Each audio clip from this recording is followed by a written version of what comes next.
Kenyans will from today be able to view the body of the country's third President, Mwai Kibaki.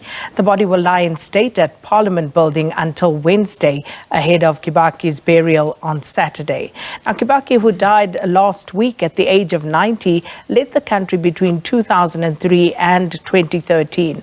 Kenyan President Uhuru Kenyatta will lead the country in viewing the remains of his predecessor this morning. After that, members of the public will be allowed to pay their last respects to Kibaki. On Wednesday, the remains will be returned to the funeral home until Friday, when a funeral service will be held in his honor in Nairobi. Well, let's take you there live now for the story. Our senior correspondent in Kenya, Sarah Kimani, is outside Parliament in Nairobi. Sarah, good morning. So please just give us an update on what has happened since we last spoke to you.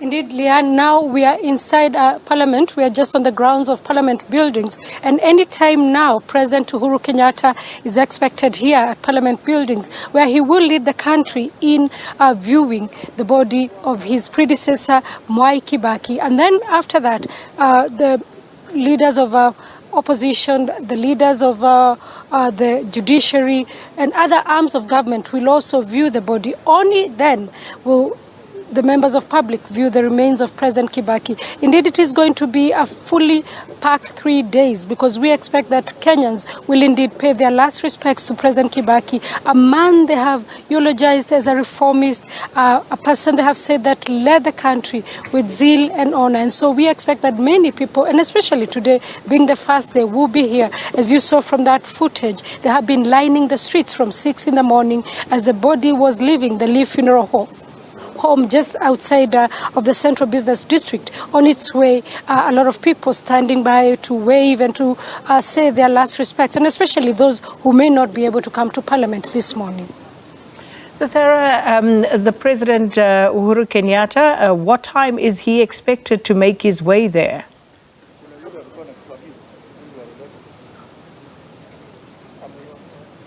Well, we expect that we'll be here just before 10 a.m. So in less than an hour, he should be here. He will be accompanied by the First Lady of the country. And once he gets here, the national anthem will be played, and then he will walk in and he will be able to view the remains of President Kibaki. It is not going to be such a long process. He will come in, the national anthem, and then he will go in and view the remains in order to allow as many Kenyans as possible to be able to pay their last respects.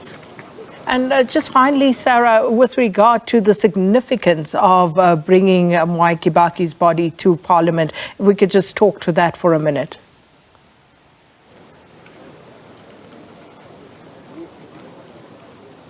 Yes, indeed. It is significant that the remains of President Kibaki are actually brought to Parliament. One, the security is good here, and people will be able to come in and go out. And he's been placed in a place where he is able to be offered the dignity that he deserves as a head of state and as a leader of the country. But also, President Kibaki will be remembered as one of the longest-serving members of Parliament in the country.